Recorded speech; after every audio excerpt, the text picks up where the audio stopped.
unofficial Universal Orlando podcast is a member of the Mice Chat Podcast Network. MicePod.com. Now, discover the universe, one theme park at a time.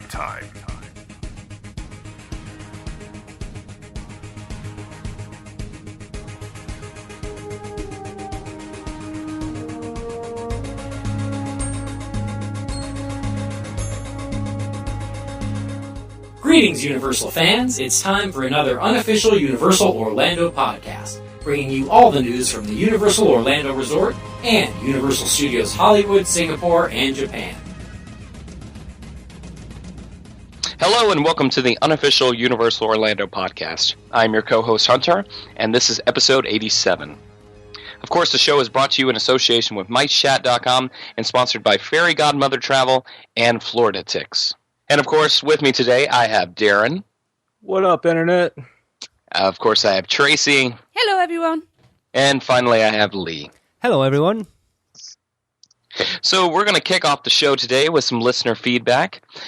Two people have gotten in touch and sent in some suggestions for the Rip Ride Rocket soundtrack.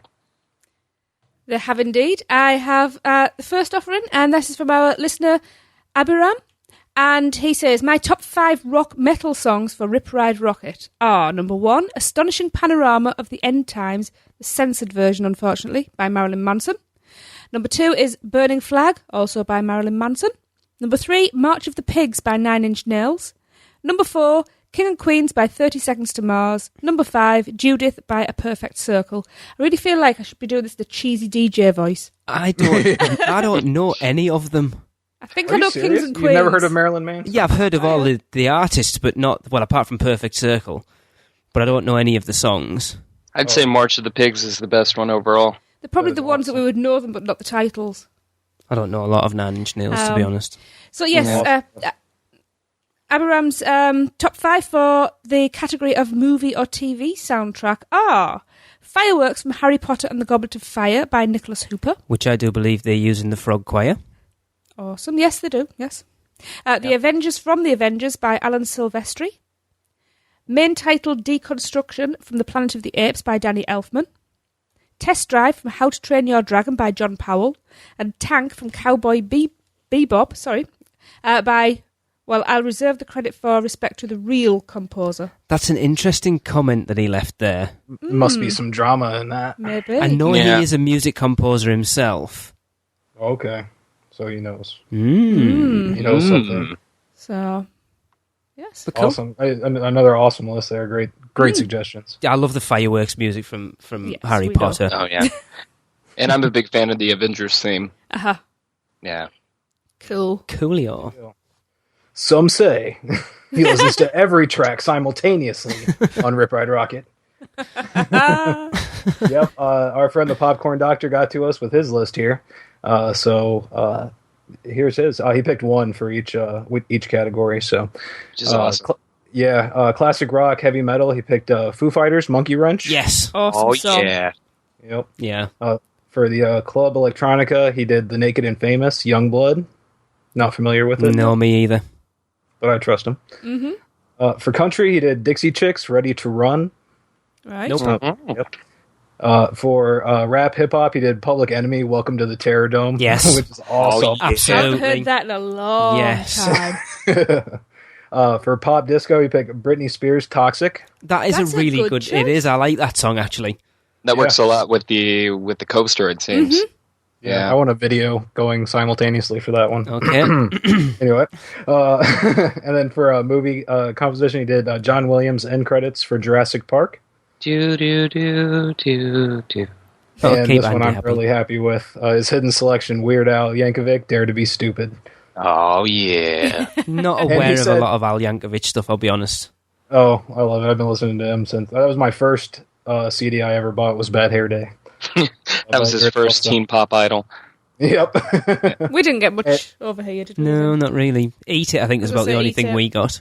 Yeah, and I think he went through more trouble than anybody did on this, because he actually tested each song by syncing them up with a YouTube POV video of Rocket. So he made sure everything passed the test. And that's why he's great. a popcorn doctor. And that's it. We wouldn't expect anything less from him. Yeah. Definitely. No, that's a good list. That I like that one. Yep. Yeah, definitely. I like both of them Yes. personally. Yeah. I need to check out some of that other metal stuff off Abiram's, definitely. Oh, yeah. Cool. Cheers, guys. So, it's now time for another listener Butterbeer preference, and this one comes from the incomparable Craig. Alright, this is Craig from Liverpool, and I'm in the frozen camp.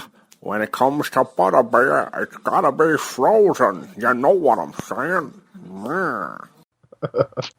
Well, thanks, Craig. And again, if you want to get involved, all you have to do is... Record us a message telling us who you are, where you're from, and which Butterbeer is your favorite. Remind yourself who you are. Yes, you can record it on your phone, your PC, tablet, or head over to speakpipe.com/UUO podcast.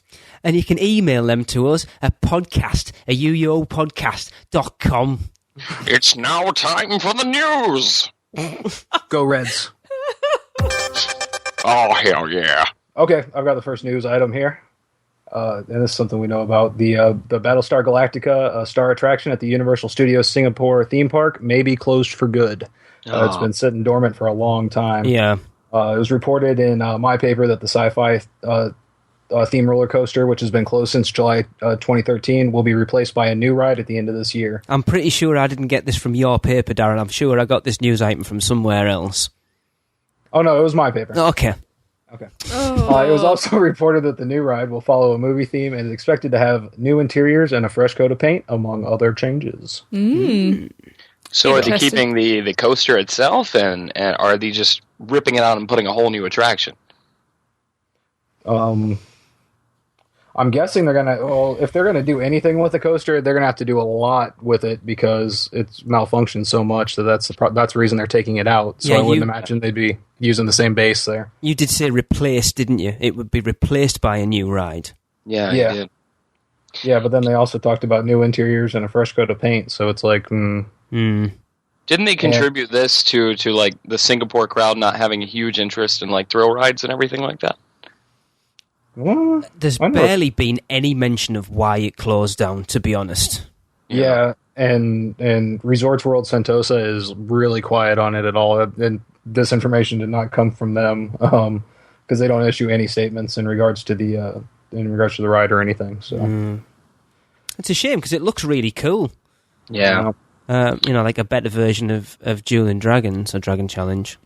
How dare you? yeah. The last thing they said is the ride is unavailable as it undergoes an attraction review. But it's been closed for what? I think it's like since 2000 and it was like 8 months after it opened, I think, wasn't it? It shut down for the first time. I know it was really close after it opened. Yeah. And you think if it was something as simple as the theme of the attraction, they would just be able to retheme it, but there's got to be something mechanically going on with the ride. Oh, That's what they said. Yeah, it malfunctioned quite a bit. right. Yeah. When it was open, it was barely open ever. So And then you consider this- they've probably looked at what's happened with Dragon Challenge and just thought, you know what, let's not even take the risk. Yeah, that's what I was about to say. You don't think any of this corresponds with Dragon Challenge, do you? Possibly. Reaffirming its position as the number one tourist destination in Los Angeles with one of the most progressive and exciting theme park experiences anywhere, Universal Studios Hollywood is making an unprecedented 5-year investment in revolutionary new thrill rides and expansive themed environments that will radically alter the familiar footprint and landscape of the entertainment capital of LA. Yeah. Yeah, so next year, 2015, there are going to be 2 spectacular attractions debuting as part of the 50th anniversary. Those are Springfield, which, as we know, in the Orlando park, is an immersive land which surrounds the Simpsons ride. That's due to open spring of next year. And in the summer, we are looking at Fast and Furious Supercharged, which is going to be introduced as the grand finale to the celebrated studio tour.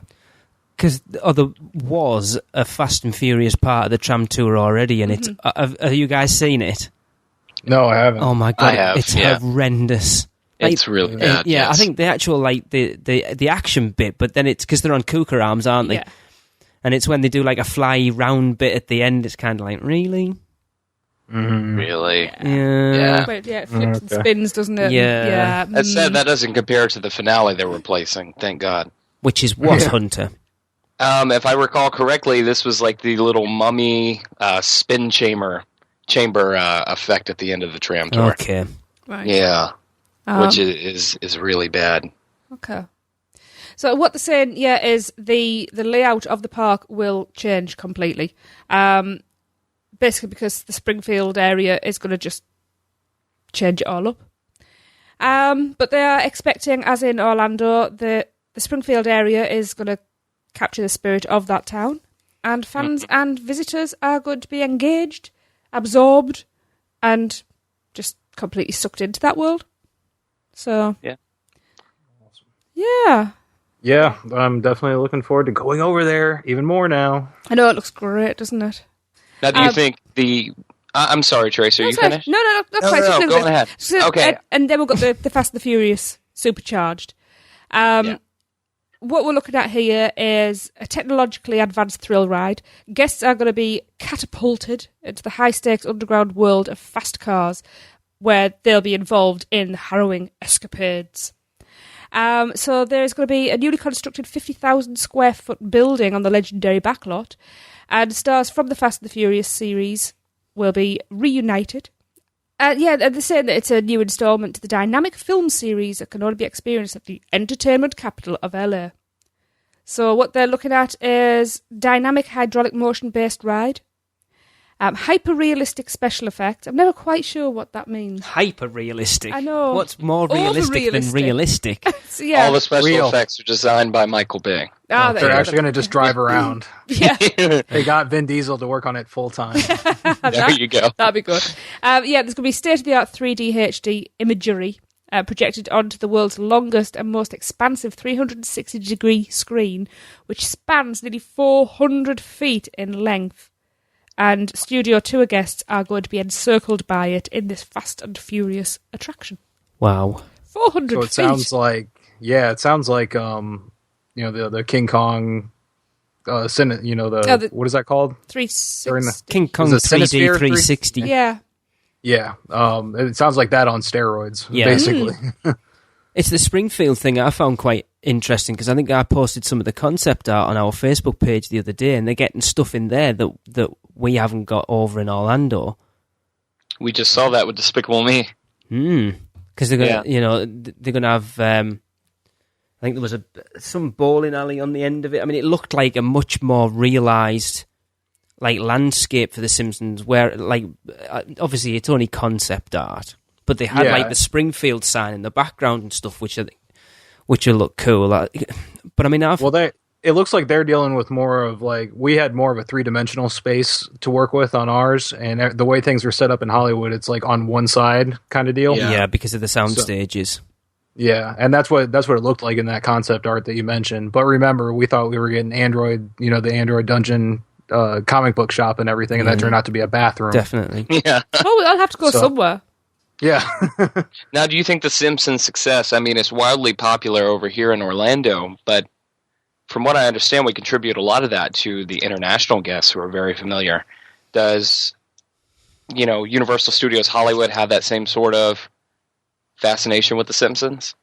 Well, they get a lot of tourists from Japan over there. You know how popular Homer Simpson is in Japan, if you've seen that episode. Yeah. Yes. Well, I can speak. But Derek, weren't we talking about how The Simpsons has a huge presence, especially in places like South America and everything like that?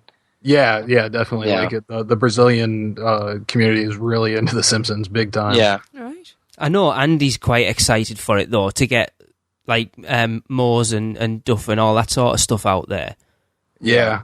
And what's interesting is the Duff beer that they get might be different than the one here, because it's a local brewery that supplies the Duff beer.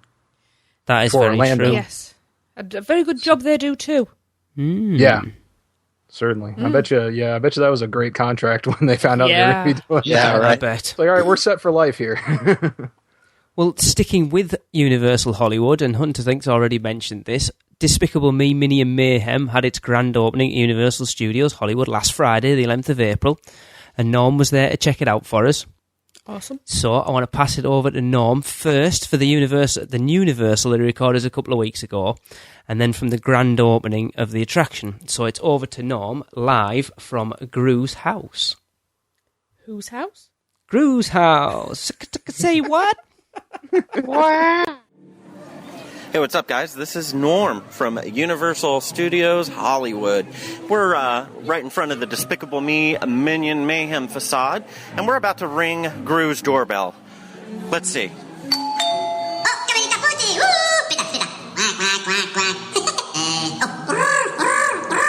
Hello, I am Gru. Back away. That's pretty awesome. Yeah, there's some crazy stuff going on here at the park. So far, right now, Despicable Me Minion Mayhem, which opens officially on April 11th, I believe, is in tech rehearsals right now. It's got about a 20-minute wait, and people are going nuts over it, although Super Silly Funland is not open just yet. But it really looks amazing. It has a flat spinner ride called the Swirly Spin and whatever it is. And it's just crazy looking over there. But directly opposite of Despicable Me, on the other side of the park, there's these huge cranes that people keep asking where the line for the crane ride is. Well, you can't ride those. Those are the cranes for the new Harry Potter expansion that we've been talking about forever. And the main show building for Harry Potter and the Forbidden Journey is taking shape. You can almost see the shell of it. It's pretty amazing. It's going to be huge. And of course, with all this other crazy stuff going on, we have Springfield being built right out in front of the Simpsons ride. Things are hopping here, man. You guys need to come out. Later. This is Norm at Universal Studios Hollywood, and I'm here with Lyndon Smith from Parenthood. How's it going? Good, how are you? Awesome. Are you excited for the ride? Yes, I am. I've heard nothing about it, so I'm just excited to see what they have in store for us. You're from Orlando, though, aren't you? From Florida. I went to school in Gainesville. I'm from Pensacola, so Orlando is where we would go for the weekends. Nice. Mm-hmm. Well, you go have a good time and enjoy becoming a minion. I will, indeed. Thanks. You. Hey guys, we are here with John Corfino, the show producer of Despicable Me Minion Mayhem. How's it going? It's going great. Are you excited? I am very excited. Are you pumped? Are you ready to be a minion? Well, you know what? I've done it a few times. I can't wait to do it again. Wait a minute. How'd you? You don't look like one. Well, I've kind of got it down now. I get to become a minion and then not become a minion. Very good. It's kind of habit forming. All right. Thanks a lot, John. I'll see you inside. Thank you. Well, you missed the party and the minions. Despicable Me Minion Mayhem and Super Silly Funland are both now open at Universal Studios Hollywood. And it's amazing. Better than Orlando. Sorry. Bye, guys. I have to say that those doorbells at Despicable Me facade are hilarious. Mm-hmm. Yes, I'm sure Andy will love that. Oh, that's cool. Lyndon Smith, does anybody know who she is? She's from Parenthood. I've never seen it.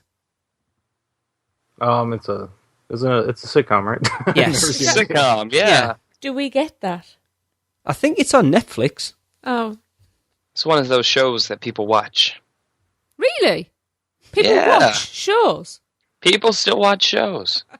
But it's interesting to say that they are getting something that seems to be better than what's out in Orlando. Mm. Yeah. Well, I mean, if they're going to open it later, they've got more time to improve on it. Exactly. I don't see why they wouldn't. I think they would have to make more effort out there anyway. I feel like Orlando's the testing ground. Everyone else gets a slightly enhanced version, and then eventually we get all that anyways. Mm. Yeah. You know what I mean? Because we got the Wizarding World. We're going to see advanced versions of that in Japan and Hollywood. Yeah. We got the basic version of Despicable Me.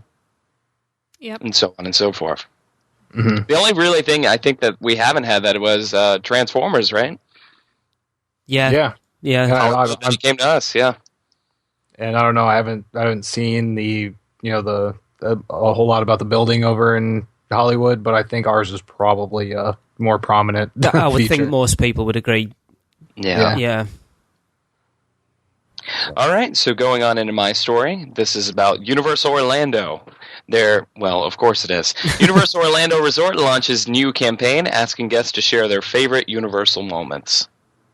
So guests can now tag their photos and videos on Twitter, Instagram, and Vine using hashtag Universal Moments for a chance to be featured in a future ad campaign. Guests can participate by sharing their favorite moments through those platforms I just mentioned. Why is that there twice? Guests can also upload their favorite Universal Orlando photos and videos, like their first time conquering the Incredible Hulk coaster or dancing with the Minions, directly to moments.universalorlando.com, or browse the site to see favorite moments from other fans. Those selected to be in the future ad campaign will be contacted at a later date by Universal Orlando. And I posted our meat picture outside of Men in Black with the hashtag Universal Moment, nothing. Disappointed. Nothing. I've seen people getting I've seen people on Twitter getting replies. Oh, you need to go to this website and blah blah blah. Nothing. Get your finger out, Universal. Boo. It's because we're famous. This seems very much a Disney campaign, doesn't it? Yeah. It does. Show your Universal side. Yeah. That's not a bad idea. I think it's getting. No, I think it's nice. They're finally using social media the way they need to. Yeah. The kids are on the Twitters with the hash browns and whatnot. Yeah. I don't use Twitter or Twatter or any of that. You got to go where the crowd is. Moving on. I still don't know what mine is. Those of us who don't currently have annual passes that will be visiting Universal Orlando soon will need to take an extra $1 out of our pocket because, like Disney, they've just raised their parking prices from $16 to $17. There you go. That's unfortunate for you guys. It's still more expensive to park in the hotel. Yeah, but Darren, if you stay at a hotel, you still got to pay parking there. Mm. Just for reference, y'all, that is more expensive than the price of a large pizza at Red Oven. Ouch. I think you should That really puts it into context. It does, definitely. Yeah, doesn't it? Because I believe the large pizza that we normally get is like $12 or $13. Okay, that's pretty bad, really, isn't it? So when you're parking then, you at least want to get your parking and a free small pizza. And a free... just a little individual pizza with every parking ticket. Or even just throw in like a discount or something. Yeah, like because they've stopped doing it now. But I know when we used to come out, you used to get like the little parking tickets because we collected them because you used to have like a different one for every day. So you could start doing them again and put like a 10% discount on for a restaurant or something. Yeah, but you're going to need that parking ticket to stay in your car. This is are you? Not really. Unless of a tear off strip. You can't get into it's not like Disney where you can potentially get into the car park without paying. So if you're not staying on site, I recommend you stay at the Holiday Inn across the street and hike it. Yes, it's less of a walk than actually the resorts to Islands of Adventure. It seems like because you've got the moving walkways that help out a little bit this way, at least. Not the Monumental Movie Land. No, do not stay there. All right, so one last thing: if you're heading to Universal Studios this weekend for Mardi Gras, you will get to see Kool and the Gang perform on Saturday night. That's the way I like it. And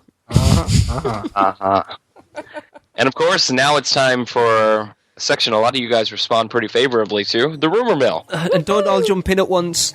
Right, I think seeing as Hunter is hosting, he should say who goes in which order. You know what, we're going to go... Tracy, you almost got on to me, so I'll let you go first. I might upset Lee a lot now. He's been wide. I can't get me things to open.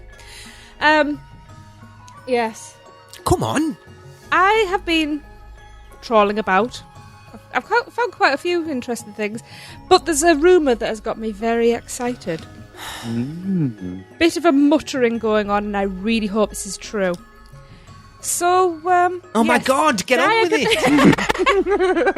Dagon Alley's opening shortly. Yes? Yes. Yes. And it's going to be a little bit darker, correct? Yes. Yes? Mm-hmm. And, oh, Jesus. And, I'm only doing it to wind him up because he's about to smack me. We've only got an hour. Now, in more than one place I've heard this rumbling. How do you fancy a flash mob? Right. How would you fancy being caught in the middle of a wizarding duel between Death Eaters and Ministry of Magic employees? Oh my God. Oh, that would be so awesome. Mm-hmm. Awesome. Oh yeah. I got very excited when I read that. It wasn't just on one forum, I've read that. Okay. Interesting. So, ooh. That would be cool. So this kind of goes back to them saying Dagon Alley is going to have a lot more interactive elements, huh? Yes, Yeah. I've read Well, there quite was a few. rumours for a while, wasn't there, they were going to bring the interactive ones in that they talked about for Hogsmeade, but I don't see how that'll work. It's always something I see them maybe not being their opening day, but something that can be added to Hogsmeade and Dagon Alley later on. I think it'll be similar to the like the game they have over at Disney now. Yeah, the Sorcerers of the Magic Kingdom. Sorcerers. Yeah, I mean that still works. You might have to queue up for a little bit for one of them, but after a while, I mean, if you're going on a slow day. I feel a better comparison is the Jack Sparrow experience they've got going on through Adventureland right now. Yeah. Because I was, it's something little, but I found myself really, really enjoying that. And if they did with that with Harry Potter, I think that'd be fantastic. But the streets of Adventureland are a lot wider and a lot bigger than what's going to be in Diagon Alley and Hogsmeade. It seems like Diagon Alley is a little bit more open than it is in Hogsmeade from what I've seen thus far, though. I've heard it's smaller, but whether that's true or not, I don't know. Smaller, okay. From someone who's been in it, or whether it's Yeah, true. of course. Yeah, But I know there's the perspective that a lot of the buildings are going to lean out there to give you that darker yeah. feel, and some areas are going to be indoors as well, so you feel like you're really in dark. Well, dingy Nocturne areas. Alley's all covered over, Yeah. isn't it? Looks amazing. So yes, that's one of my rumours. Who's next? Can I do mine now? Yeah, of course you can. Well, it Lee. leads in off Diagon Alley. I can't remember where I heard it now. It was a couple of weeks ago, but I would believe it was true after our conversation with Mike Aiello that I know he's been working on some live entertainment for Diagon Alley, but I heard that in Carket Market there is going to be kind of like the Frog Choir. It's going to be at random times of the day an actors troupe coming out with 5 different performances, and they will be performing the Tales from Beedle the Bard. Yes, this goes back to the whole brothers thing I mentioned not too long ago. Yeah. Huh? I would love to see that, because that's something that's not it.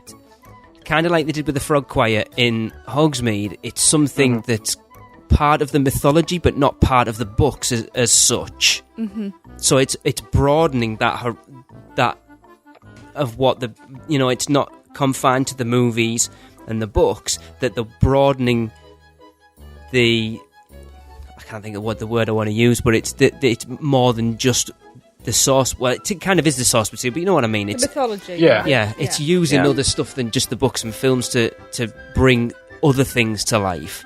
So do you think it's going to be something kind of similar to kind of what they have going on with the storytellers and World Showcase? From what I understand, it's going to be mechanical, and this is where the random element comes in, that even performers don't know at the time what the story's going to be, so they react to what's going on behind them, because there's going to be some sort of mechanical machine that is going to choose which of the 5 tales. Okay. That's the random element that I understand. Interesting. Sounds really It does. And this is giving Universal Creative, a chance to flex their muscles, Yeah. not have to stick so closely to the source material and go off on their own a bit, Definitely. So can you... which is where they really shine. Yeah, I love the Frog Choir in Hogsmeade. It's probably, honestly, it's probably my favourite part. I can vouch for that. So can you name the five tales?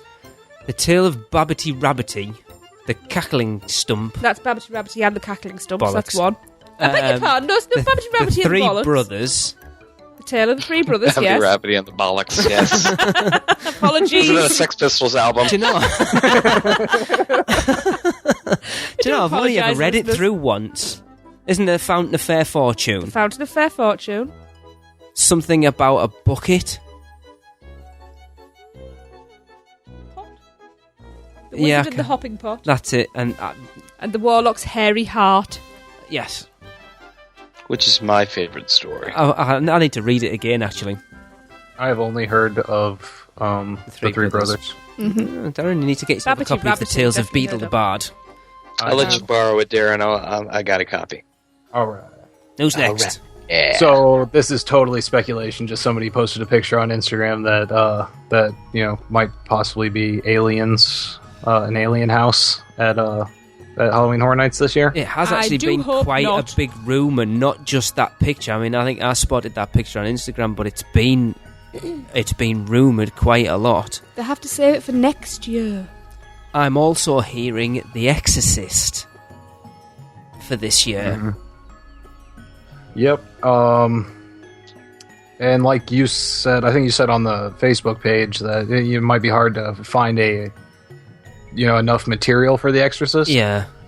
But think of they can make that the general basis, the main room, the key room being the bedroom, but then they've got a lot of other material to work with, the bridge scene, you've got the steps. The steps, and then the staircase in the house. You could even go back to like Israel, like right at the beginning of the movie as well, if you really wanted to. Yeah. So I think that, in the way Universal works, I think they could definitely put something together with it, without a doubt. And as I pointed out, they could have a sideline in carts selling hot pea soup. Yeah. Really? Yeah. You're not allowed to, as we discussed previously, you're not allowed to eat it or drink it. You just have to spit it at random passerbys. Yeah. Yeah. And then the next year they'll do a comedy house and it'll be Repossessed. Yeah, there you go. But they're big on reusing elements from previous years, and they have had, like the Thing assimilation, a lot of the I guess like scenery from that they could use and incorporate into an Alien's house as well. Yeah. Yeah. They're, of course, you're going to be. I'd hope that they'd be using Geiger, H.R. Geiger themed, that'd be accents awesome. and stuff like Yeah. that. That would be incredible. Of course, that's total speculation. I don't know. Please save it for next year. Yes, please. I'd love to do that. I'd be terrified. Has anyone else heard any rumors about what they're going to do for a possible video game themed house this year? Dead Space has been rumoured for I've a heard while. that as well. I thought it was Super Mario. Bioshock Infinite's been rumoured. I think, Darren, you've said that. Because we can kind of safely assume that they're going to have a video game house from here on out. So, yeah. Candy Crush. There you go. That is a horror. Nightmares. If they're working with Capcom, Farmville, the real terror. Yeah, because I can't imagine them having that partnership with Capcom for a one-off kind of thing. No, and that's true. They're working with Resident Evil in Japan and that kind of thing as well. So I wouldn't mind a Devil May Cry. Oh yeah, that would be good. I think that would be pretty awesome. I agree. Still got my fingers crossed for a Bioshock. Yeah, no. I want the original. I don't want Infinite. No, I'll go with Darren's Devil May Cry. But yeah. All right, so my rumors kind of go back to Dagon Alley because that is the major focus. They specifically focus on things like Gringotts. I think we all have heard recently that the dragon's going to be going up pretty soon, huh? Yeah, next week or two I is think what you I said hear. it about 10 minutes ago. Can I just jump in, actually? Because while I was perusing the forums, there was quite a serious question asked on one of... Oh, here we go. I haven't heard this yet. Yeah, Raymond and I were both stumped by this question. So the question was, is the dragon going to be life-size? They're going to use that. I think they're going to use perspective. Dragons don't exist. Exactly. Who's seen a dragon? What is life-size? It might be... dragons might actually only be an inch high. They might be 300 foot tall. No one's actually seen a dragon. Me and Raymond just kind of looked at each other and were like, In Harry Potter lore, we've seen the main characters up against dragons, so you get the, I suppose, you know the general idea of it based on that. Yeah. The dragon looks about as long as Harry, Hermione, and Ron standing end to end. Yeah. You know? Well, they're big enough for them to ride on the back of it, so... Yeah, exactly. Yeah. I think they'll use their theme park perspective to make it look a lot larger than it actually is. Universe is really good at that force perspective. Definitely. So. So, sorry, hijacked. Back over to you, Hunter. No, you're fine. I think we talked about it the other day, but we weren't recording at the time. The initial queue is going to be very similar to kind of what Forbidden Journey is, which is entering through entering into Gringotts and then proceeding into an outside portion. Right. Yes, the extended queue area apparently is... Ian, how come you now know more than I do? Because there's poles up. And then entering back into the building for the final and slow descent into Gringotts itself. Oh man, I hope it gets cooler as you go down into the vaults and stuff. That'd be awesome. Mm-hmm. And I feel like maybe they've learned their lesson about the whole greenhouse. Hopefully there's going to be more themed elements, even though it is going to be kind of like an external portion of the Yeah, queue. I felt they could have done a lot more with the greenhouse. Me and Raymond had a talk. We talked about it quite a lot when we were stood in there for an hour, bored out of our brains, going through switchback, through switchback, through switchback. There's with the screamers. Oh my god! They last time I went through, they had those turned off. Thank God. I've never seen them running. No, I don't think we had. No. Oh, I've heard about them. I've had to. Yeah, they've had them going like while I've been in line, and they didn't have it. It wasn't super frequent, but like every 20, 30 seconds, it would go off again, and the line was basically a stopped. Well, I mean, yeah, it was pretty frequent.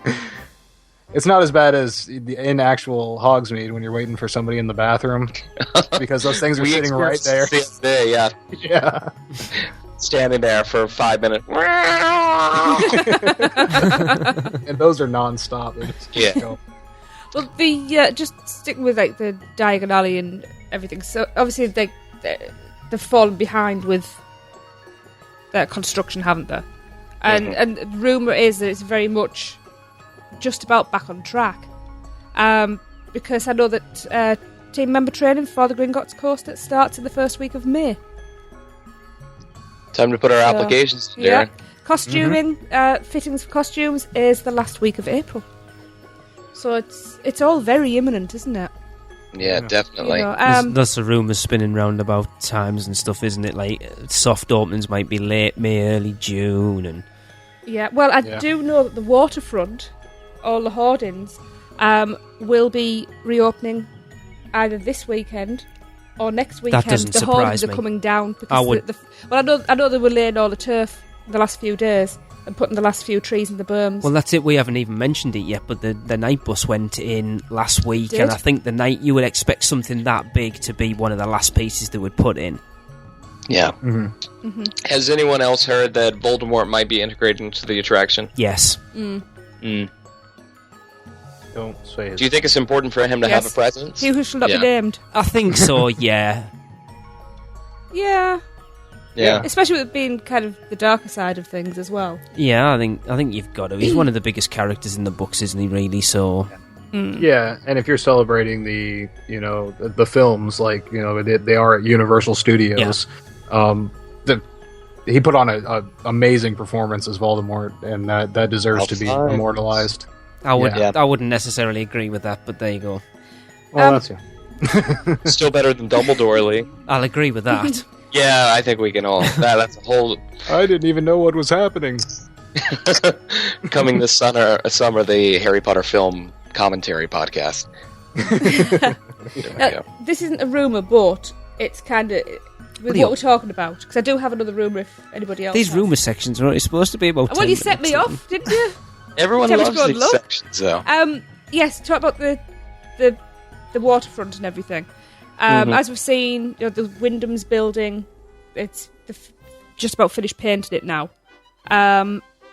But somebody posted on the Orlando United forum, I think it was Gambit, posted some photographs, and you can now see the chandeliers are up in the Wyndham's building.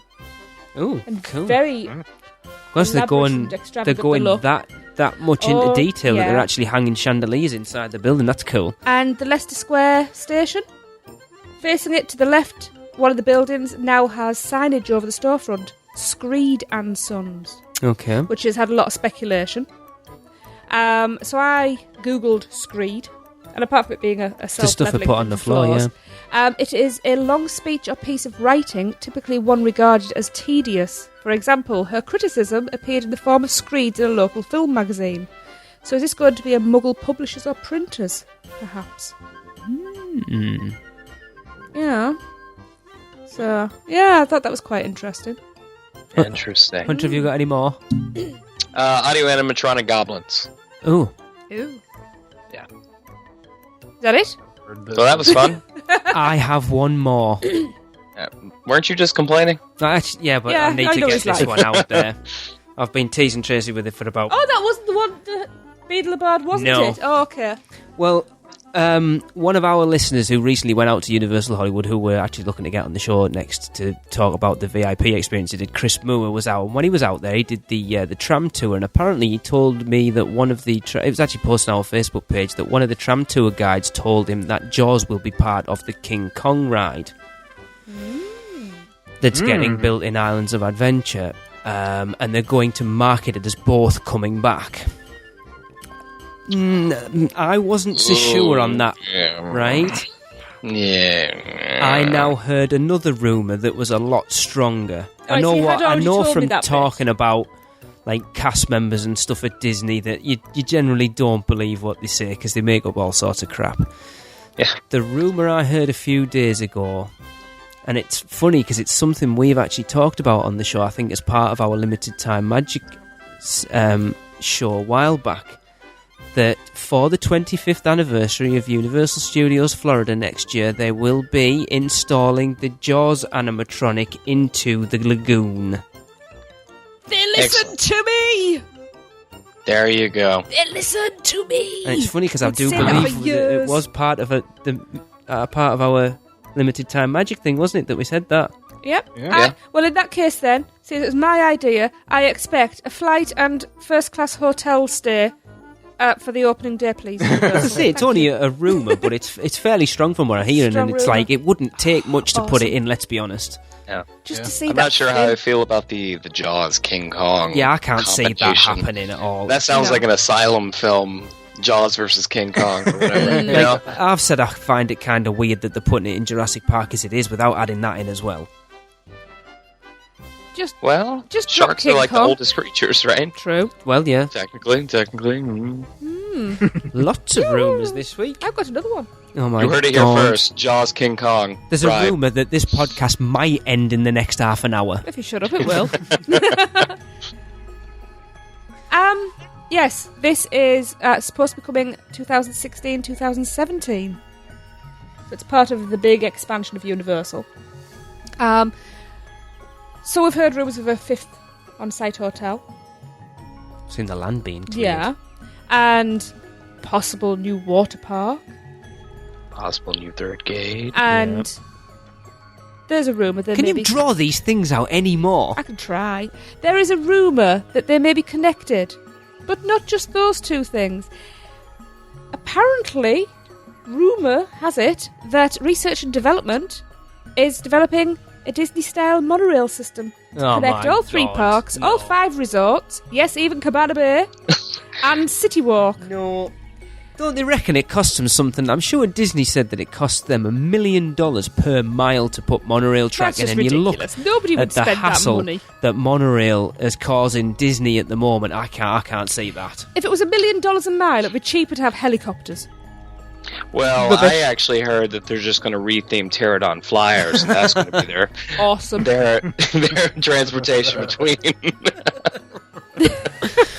I'm going to throw another one out there. I know we said we want this to end. And he shouted at me. I haven't heard Episode 86, rumours for days. I haven't heard anything about an actual theme, but from what I was hearing on Parkscope today, expect Kid Zone, barring animal actors and E.T., to be levelled by the end of the year. Yes! Mm-hmm. Curious George, you shall have no more anal leakage. Curious George got too curious. So there you go. September's apparently the date they're going to start. Right. Well, you said not E.T., and I know from a good source that E.T.'s getting a full refurb. Awesome. I'm sure Spielberg's been pushing for that for a long time, too. I think it should do, to be honest. The thing is, if they update it a bit and make it a bit more shiny and a bit less scary with some of those weird aliens, maybe I will actually enjoy it. I like it. It's a classic. Right, the more bizarre it gets every time. It is very strange. Aliens are so weird. Yeah. Yeah. But I love the miniature sets. The miniature sets are amazing. I think we wrote it last time and Jade was kind of like, what the hell is that? Yeah. I do like the woodland scene. I love all of that. It's the aliens. Some of the aliens really They're freaky, me out. yeah, they are The bizarre. one that's got a necklace of boobs. I'm not kidding. Right at the end, she's got a necklace of That's boobs. Total Recall. Total Recall. Total Recall, man. Oh, dear. I think we need to move on. Yeah. Yes. All right. Right, so we're going to take a break and be back with some audio from the tour that Eric took on the opening day of the new on-site hotel, the Cabana Bay Beach Resort.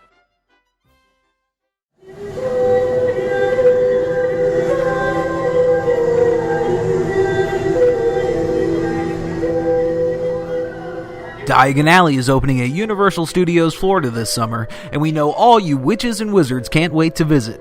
So let our friends at Fairy Godmother Travel deal with the muggles and resort reservations. They're Universal Parks and Resorts specialists, as well as an authorized Disney vacation planner, and their service is free to you. From the new Cabana Bay Hotel to those other hotels run by a mouse, Fairy Godmother Travel can book all of your Orlando area vacation needs. And make sure you let them know you heard about them because of UUOP, because every UUOP referral helps us continue to bring you the best Universal coverage we can. Contact them today by phone at 832-284-4002 or toll free at 888-939-6425. Or go on over to fairygodmothertravel.com. Let Fairy Godmother Travel make your next vacation magical. Hey all you UK UUOP listeners. If you're heading out to Universal Orlando this year, then you're going to need tickets, right? And what better place to get them than Florida Tix? They deal in all Universal Orlando tickets as well as tickets for all the other Central Florida attractions. And the best thing is, they're open 7 days a week, have no credit card fees and send out real tickets, not vouchers. So contact them today at 0800 980 5552 or visit their website floridatix.co.uk. That's floridatix.co.uk. And let them know you heard about them on the UUOP. We now return you to your regularly scheduled programming. Welcome back and on with the show. We heard from Eric 2 weeks ago that he spent the night at Cabana Bay. It's now time to hear from Russ Dagon and Phil Klinkenberg. First, we'll hear from Russ Dagon about the Jack LaLanne Fitness Center. We're getting asked a good deal, what's your favorite part of the hotel? And this one was a lot of fun. I don't know that I have a favorite. That's that whole, which is your favorite tile thing. But this space is really great. We worked with the Jack LaLanne estate. His wife, Elaine, LaLanne. I know, it's a mouthful. Fabulous lady. She worked with us on everything here. So the materials, the stone on the wall down there, the wood tones, that's all from his home gym, and we've got some photos of his home gym. The materials are pulled from there, but they're inspired by that. All the artwork that you see on the walls in here are from the family archives. So there's pictures of Jack with a whole myriad of celebrities. Presidents, I think he met 7 presidents. Celebrities, Johnny Carson appearances. Regis Philbin was a good friend. And so we've got imagery of all that, as well as a lot of his trophies. So Mr. Universe, he was given the keys. If you go in the LaLanne house, there's one whole room that's nothing but keys to the city from hundreds of cities. Yeah. So they parted with one. And then you see the statue of Jack over here. That's actually a larger-than-life statue. And we've got a surfboard. Jack's son, John, carved surfboards, and the surfboard that was the lead when Jack did one of his Alcatraz swims, that we've got a replica of that coming that's downstairs right now. We've got a looping video on the end wall down there of his TV show. And then, and so the idea, too, of, again, does this name resonate with everyone? And this is one that some of the younger generation only know Jack from juicer commercials. So there you go. There you go. So we're going to have a couple juicers that we'll display up here as well. And then merchandise as well. There's plenty of Jack LaLanne merchandise available downstairs in the gift shop. And we'll be displaying some of that up here. We haven't done that yet, but that's actually going in this evening. So, from a size standpoint, this is a more than ample space. We had all penciled out on paper, and we thought, yeah, that looks great, and that's about right. And then we saw the space and went, oh my God, this is huge. There's also full locker rooms behind over here, and this is important. One of the things that's great about the full-service locker rooms, if you're staying on property, it's your final day and check-in is, I honestly don't know, 10 or 11? Yeah. You can check out of the hotel, leave your bags at the front desk, go spend a day in the park, come back, use the locker room real quick, shower, and then go about your day. So that's a nice, the locker room is more than amply sized for a space because we had to accommodate that as well. Next, we're going to hear about the Cabana Bay Food Court from Food and Beverage Manager Phil Klinkenberg.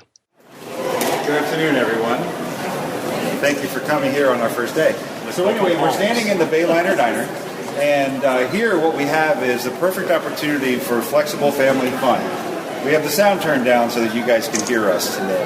But generally, we have music pumping, a little bit of energy in the room, the old videos going in our background, and then behind you is our food court, and it's fully interactive in terms of the guests, just like any food court, what that would denote in your mind. They would go to our deli, and we have panini sandwiches and roast turkey sandwiches in the lunchtime hour, fresh salad, like potato salad or a coleslaw. Or if they feel like pizza or pasta, we have our pizza and pasta station at Delizioso, where cheese pizza, pepperoni pizza, vegetable pizza, or a shrimp pasta and chicken pasta. Our international station has grilled salmon and steak with chimichurri sauce and tuna casserole and those things, Swedish meatballs. Those are our throwback items for the 50s era, is our Swedish meatball and tuna casserole.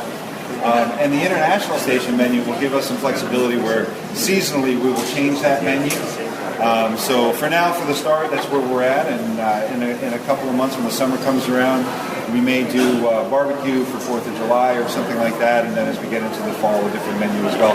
And then we have our burger station, which cheeseburger and bacon cheeseburger and a chicken sandwich and a veggie burger and that. So whatever the family would desire in terms of a hot meal, they can go to 4 different options there and have up to 20 different items. And then in the center of our food court, we've got a full salad bar along with self-serve yogurt and ices. And then skirting that, we have a full grab-and-go section with prepared salads and sandwiches, as well as sodas and beers and wine and some fruit juices and healthy juices and waters and things like that. So there really is something for everybody in the family to enjoy here at the food court. We have a Sonic Fill cup, which is a souvenir cup for Universal's Cabana Bay Beach Resort. You'll see it behind you. I don't know if you saw that when you walked into the diner, but it's right at the front of the entry. And what that cup works is, it depends on how long the guest stay is, so they can buy the cup for a day, or they can buy it for 2 or 3 days, or the length of their stay.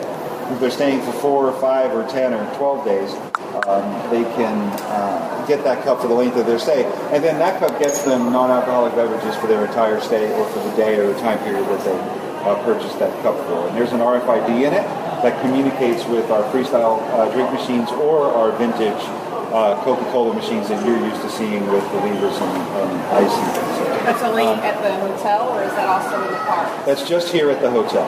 And then if our guests don't want the Sonic Fill cup for the day, they can just get a meal cup that works for the time that they would be enjoying their meal with their family here in the diner, as well as any of our grab-and-go beverages and that as well. So we have, in fact, our Delizioso pizza is deliverable. You can order that pizza in our in-room delivery to the rooms, as well as the cabanas out around the North Courtyard Pool and the Atomic Bar. And that runs from noon until midnight each day. And it's doing some good business for us today. We have a food truck, or we had a food truck out there from 11 to 3 today. And we have a program where we'll bring food trucks out, different ones each day. We're starting at 11 to 3, who knows, we may extend those hours. It's really a moving target for us. And they're located in front of the hotel. It's at the pool, the Tonic, just outside the pool fence. There's an area, a picnic area, 6 picnic tables, where a guest can go and enjoy the food truck and eat at the picnic table, or they can grab their food and come back in at their lounge chair or in their cabana. And those trucks will change daily. How will you choose the food trucks? Do you have them pre-selected now, or are you kind of looking what's out there? I invited them all in, and they served me free lunch until I found them. It's an ongoing process. And we'll continue to do. We hooked up with a couple of guys that were very big in the city, and they travel around in the food truck bazaar. And I'm not sure if you guys are familiar with them, but so our friends at the Yum Yum Cupcake Truck introduced us to a bunch of other folks, and we interviewed them like you would interview anyone else. And lucky for us, they provided us food during the interview. Have you visited the Galaxy Bowl? Yes. So the bowling alley. You know about our food up there? No. Oh, well, it's a full-service restaurant up there. It's again burgers and pizza and salads and a full list of appetizers with loaded French fries and spinach dip and chicken wings and chicken tenders and a sampler platter of all of that we hope is very popular as well. And finally, it's back to Russ from the pool deck. So this is I keep referring to as the North Courtyard, and you might have heard Phil say that. This is the Cabana Courtyard is the real name. The North Courtyard was our market or our construction name. So we've got an iconic dive tower water slide there. We found some great imagery of these platform diving boards from the 50s and 60s, and obviously there's no way we can get away with that today. So we've got 2 levels of waterfall coming off that, as well as some jets that hit you as you're coming down the slide. So you're going to get wet no matter what on that slide. In addition to that, we've got poolside cabanas, 17 poolside cabanas. The Atomic Tonic pool bar. I'd encourage you to go around and check out the Rocket. It's got this really cute 1950s monkey in the window. Again, the graphics team had a great time with that. Let's see. Also out here, is everyone here from Florida for the most part, or okay? There's if you drive on I-4 near Jacksonville, or I guess it's 75 near Sarasota, you'll see these wayside parks that, as you're leaving to stay, these little picnic areas. And they've got these great concrete structures with sort of a boomerang-type roof. And we recreated those in the corner up there. So you can just see the tops of them. And when we walk around, you'll see that. But that was the inspiration for that, were these great wayside picnic structures. Let's see. Mentioned the pool, 10,000 square foot. There's a lot of numbers bouncing around on the pool. It's actually closer to 12,000 square feet. I heard of someone today said it was 8. I've heard it as low as 4. It's 11,000 and change. So it's a big pool. Just say big. It's a big pool. Zero entry pool. Again, with the waterfall, dive tower. And then right behind that dive tower area, there's an interactive kids play area. So a lot of pop jets and hit water cannons. And then we also have on the ramp up to the water slide, there's cannons up there as well. So, yeah, you're going to get wet everywhere over there. Okay, now for the people that aren't into the whole getting wet thing, here we've got our fire pit. So the idea here is this is for the sane, don't want to get wet people. You can relax over here, talk to family and friends, and then we will be offering s'mores kits, so you can roast s'mores. Fireside here, and then we've got more fire pits on the south side, the Lazy River Courtyard that will have marshmallow roasting opportunities as well. Quick question though, how many rooms are on this courtyard? And then 600 rooms here. 600 exterior quarter rooms. There's 1,200 rooms on the south side. The 1,200 rooms are comprised of 900 standard rooms and another 300 family suites. The only difference is the suites on that side are interior quarter. One other element, and you guys have probably seen it when we were gathering up over here earlier, a beach area. We've got a beach area over there with ping pong tables, the beanbag toss, there's hula hoops, and this one I don't quite get, but we've got pool tables. I don't know how you level a pool table on sand, but the guys assured me that it was leveled, and I don't know, go over there and bet your friends. I mean, there's a real good chance it's rigged, but have at it. And then we've got checker tables over there as well.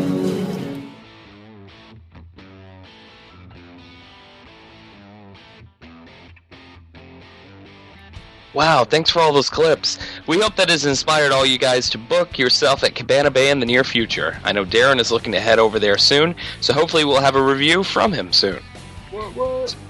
You are looking, aren't you, Darren? It is hopefully going to... Oh boy. So that's it for episode 87, and we will be back next week for a special episode 88. Until then, for Tracy, Darren, and Lee, I'm Hunter, and this has been the unofficial Universal Orlando podcast. That does it for another unofficial Universal Orlando podcast. Between shows, we'd love for you to get in touch. So email us with your spews, funny schmitz, comments, questions, and news to podcast@uuopodcast.com. Keep up with what's going on every day by following us on Twitter @UUOPodcast and follow Eric in the Parks @UUOPEric. Like our Facebook page at facebook.com/UUOPodcast. Follow us on Instagram and Pinterest @UUOPodcast. Subscribe to our YouTube channel at youtube.com/UUOPodcast. And don't miss a show by subscribing to us on iTunes, and please leave us a review. Not an Apple user? Then head over to uuopodcast.libsyn.com and subscribe to the feed while you're there. You can also find us on Stitcher Radio and at micepod.com. Come find us on our partner site, micechat.com, join the forums, and say hello. So thanks for listening, and remember, be adventurous. This has been a MicePod.com presentation. MiceChat.com